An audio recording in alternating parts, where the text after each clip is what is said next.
discuss a little bit the taxation here in Canada.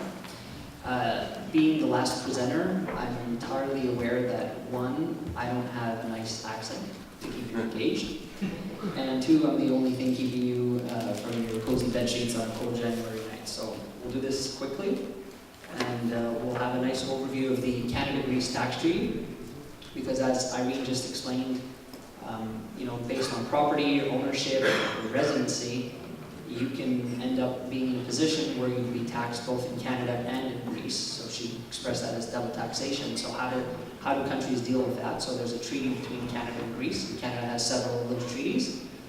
So we'll take a quick look at that, and the voluntary disclosure program that we have in Canada.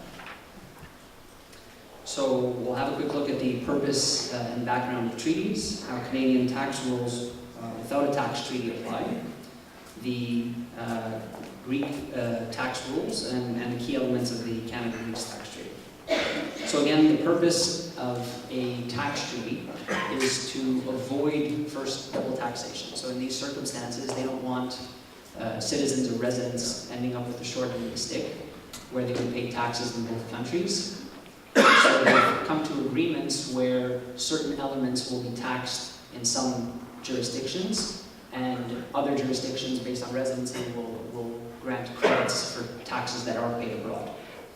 And the other thing is the prevention of fiscal evasion. So they want to exchange information amongst themselves to make sure that they are properly getting their fair share of taxes, and that somebody is not avoiding taxes by keeping properties offshore. So to summarize a little bit what Irene explained before is that generally countries tax people on two different things: residency or source income. So basically income that is sourced in that country. So if you are a resident of the country, and that's different than a citizen. So a resident is something that's factual. They're going to look at basically, where do you live, where is your family, where do you have a bank account, where do you have your Medicare, where do you have your car, and they'll take a look at all of those elements and determine, okay, you're a resident of Canada. But it's not exclusive. So you could be a resident of Canada and a resident of another country at the same time. If you're a resident of a country, generally, you're going to be taxed on your worldwide income. So both income that you earn here in Canada and income that is earned abroad, say from properties in Greece. Countries will also want to tax, though, certain elements that are sourced in their country. So obviously, countries are very protective of their real estate. So if foreigners come and earn money off of real estate in a country, that country will want to make sure that it gets its fair share of taxes from those sources. So because of all those different elements, again, you can find yourself taxed in two different countries. When it comes to worldwide income in Canada, you're going to be taxed on employment income, income from businesses, sale of taxable Canadian property, and investment income that is sourced in Canada. Withholding rates that apply when dealing with non-residents generally is about 25%. So any interest, dividend, or royalty that is paid to a non-resident from Canada will have a withholding tax rate of 25%. So when we take a look at the application of the treaty, treaties will come and reduce those tax rates. So if you take a look at dividends as an example, where it's a 25% withholding rate here in Canada, it'll get reduced to either 5% or 15% depending on the shareholding structure for businesses that operate both here and in Greece. And it's just a general reduction of rates to allow for that trade and for that interaction between the two countries. So again, the tax treaty will provide rules for tiebreakers in order to establish, okay, if you are a resident of both countries, you can't be, or we won't allow you to be taxed on your worldwide income in both countries, so we're going to settle the score and deem you to be a resident of one of the two countries ultimately. So there's an order of things that the treaty looks at and gives priority to. So the first thing being where you live, where your family lives. And then after that, you look at your, I think it's called the center of vital interest. So you'll look at your bank account, your Medicare, stuff like that. And criteria goes down from there. For businesses, another important thing that the treaty will come and do is determine if you have a permanent establishment. So businesses that operate both here and in Greece would be subject to the same kind of rules and the same kind of taxation. So what the treaty will come and protect and say is that if you have a permanent establishment in Greece, well, it will allow Greece to tax the profits that are earned in that permanent establishment. And Canada will only tax the income or the profits that are earned here in Canada. Capital gains are generally taxed in the vendor's country of residence, but that excludes the main one being real estate again. So countries are very protective of their real estate, and these treaties allow for those countries to tax real estate that is sold in their country. Same thing goes with permanent establishments. And the Canada Tax Treaty also has an exchange of information provision, as I said. It's a standard provision, and it's a commitment to exchange information between the countries in order to avoid tax evasion. They want to make sure that they're collaborating in an effort to have taxpayers pay their fair share of tax in the proper jurisdiction. So what's the impact concretely of the treaty for Canadian residents? Well, carrying on business, if you're carrying on business in Greece, note that it'll relate only to the permanent establishment that you have in Greece. It facilitates trade between entities in the two countries because of lower withholding rates, as well as repatriation of profits from that country, again, because of those lower withholding rates. And it provides for a dispute resolution mechanism. So again, if there are issues, and if the taxpayer is ultimately in a position that is more difficult, such as, for example, residency. So if all these rules show that, there's a lot of back and forth, there's homes in both countries, they're constantly going back and forth, you have a bank account in both countries, and both countries are sticking to the grounds to say, well, no, you're a resident of Canada, you're a resident of Greece. It does provide for a dispute mechanism there in order to ensure that the taxpayer doesn't get stuck in that problem. And investing in Greece, well, as Irene covered, there's a lot of reporting that we need to be aware of. It's not just something that you do blindly abroad. There are requirements, and we need to be aware of them, and we need to be aware of the exchange of information. Which brings me to my second topic, the Voluntary Disclosure Program, which is designed for anyone who has IHTA, which is Inherent Hellenic Tax Aversion. So, what is the Voluntary Disclosure Program? We're gonna go through it, discuss the history and the purpose of it, what the criteria is, what the possibilities are once you apply for a voluntary disclosure, what the relevant period is now, because there's been a lot of change to this program recently, and how advisors are affected by it as well. So the Voluntary Disclosure Program is something that was put in place by the Canadian government decades ago, when it really had no ability to track what Canadian residents might own or have abroad. So it really didn't know, unless you reported or declared what you had abroad, that you might have funds offshore or properties offshore. So it created a program where taxpayers were invited to come forth and correct their situation, basically admit to the fact that they either had unreported income or penalties that applied abroad. And ultimately what the purpose of the program is that when you don't declare your income, and if the government catches you for having not reported your income, well, you have the income tax to pay, you have interest on that income tax to pay, you have penalties to pay, and ultimately, depending on how flagrant it is, you can have criminal prosecutions. So the Voluntary Disclosure Program basically waives those last two elements. It says that if you come forth and declare it, you will not have penalties that apply, and there will not be any criminal prosecutions. So this applied again both for unreported income, but also for certain information filings that Canadians have to file with their tax returns.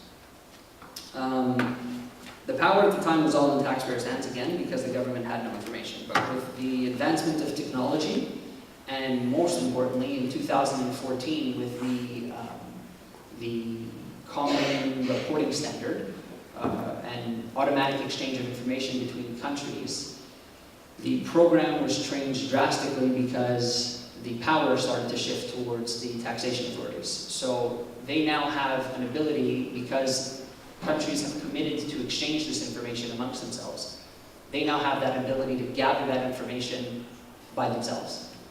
So no longer being at the whim of the taxpayer, last year in March of 2018, there was a big change to the program.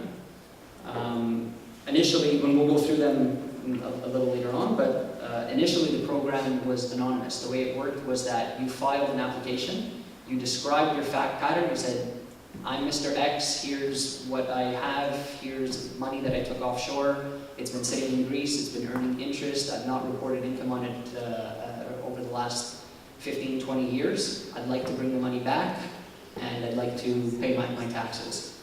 So you filed that anonymously, you had a window of about 90 days to deal with the government, and then once all was settled, you provided the name of the taxpayer.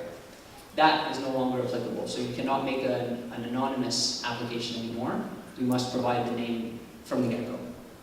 The minister has the discretion to accept the voluntary disclosure or not, whereas in the past, if you kind of just met the criteria blindly, you were good and they accepted the voluntary disclosure. And then later on, we'll look at things like payment, relevant period, the effective date, and prosecutions. So what's the criteria? Your disclosure, as it says, voluntary disclosure, has to be voluntary. So you have to be the one that comes forth with the information. If the government already has the information or has started what is called an enforcement action, then you are no longer able. So if the government sends you a letter to say, hi, Mr. X, I'd like to audit you, and you say, perfect, thank you for auditing me. By the way, I'd like to tell you that I didn't report my income in Greece. That doesn't work. So you are no longer eligible to the program because it's not voluntary. It has to be complete, which means that it has to relate to all relevant taxation years, and I'll get to how that's changed a little bit since 2018. But it really has to give the entire fact pattern. So if you have, again, property or money in Greece, and you say, and you prepare a voluntary disclosure for that, but you also have money in the Cayman Islands, and you don't discuss that at all, your voluntary disclosure will not be accepted.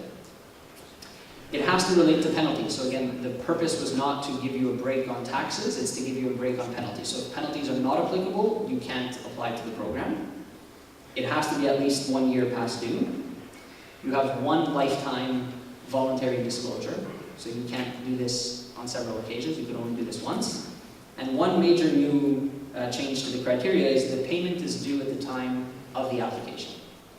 So one of the main questions that we always get when it comes to voluntary disclosures is that, well, I have the money in Greece, can I bring it over, do the voluntary disclosure, and pay it with the money that I have in Greece?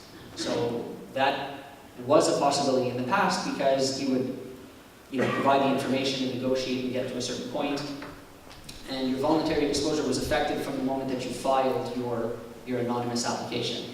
Now you need to make the payment with the filing in order for them to accept it and for the voluntary disclosure to be effective. So another change is that they have two streams now. So they have a general program and a limited program. And the difference between that is basically intentional conduct. So you file your voluntary disclosure, and by the way, you find this out after you file your voluntary disclosure. It's not something that you can determine in advance, although maybe you can with your fact pattern.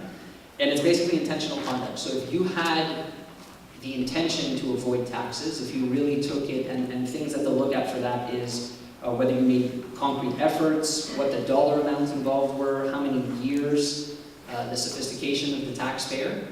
So if there was an intentional conduct, you fall into the limited program.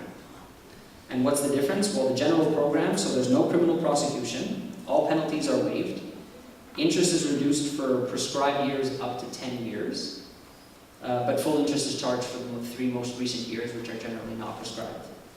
The limited program, there's no criminal prosecution, only gross negligence penalties are waived. So if you have penalties that apply to 5 months, for example, those will not be waived. And there is no reduction to interest whatsoever. So here's the one example that the government gives in its guidelines in terms of what it determines, which is pretty simple and plain. So it says, for example, a taxpayer who opened an offshore bank account in 2010 and has been transferring undeclared business income earned in Canada to that account since that time would not normally qualify under the general program. So it would fall under the limited program. So all that to say, George, and I just want to sort of move things forward for people. Voluntary disclosure is an option. Voluntary disclosure is an People have option. been shipping funds overseas. It's an option, but If it's been a few years or 20 or 30 years. it's an option, but it's becoming less and less of an option. One, because as you'll see in about 2 slides, the cost of it is becoming a lot greater. And because the governments don't need it. So we don't know how much longer this program is even going to be around. So big picture, if you want to disclose voluntarily offshore sums, if you're worried about it, if it's keeping you up at night, do it quickly. Correct. Anything else, sort of really high level that we need to know? No, I mean, other than that, there was just I was just kind of going to show the cost of what it looks like today compared to the past. Yeah. So today, what would it look like, let's say? So if we skip Just a a couple general, of slides. Here we go. So this is what the voluntary looked like before. So it was applicable only to the last 10 years. So let's say you took funds offshore in 1998, you took 350,000 to Greece, and it's been earning interest income since then. So before March, you only had to pay your taxes and interest as it related to 10 years prior. You had a reduction in interest for those years. And so at the bottom, for a total of 600,000 that's accumulated in Greece, you had federally, you had the provincial after that, but federally you had about 47,000. And today, what do today's numbers look like? So next slide, if you're in the general program, they're going to tax all the way back.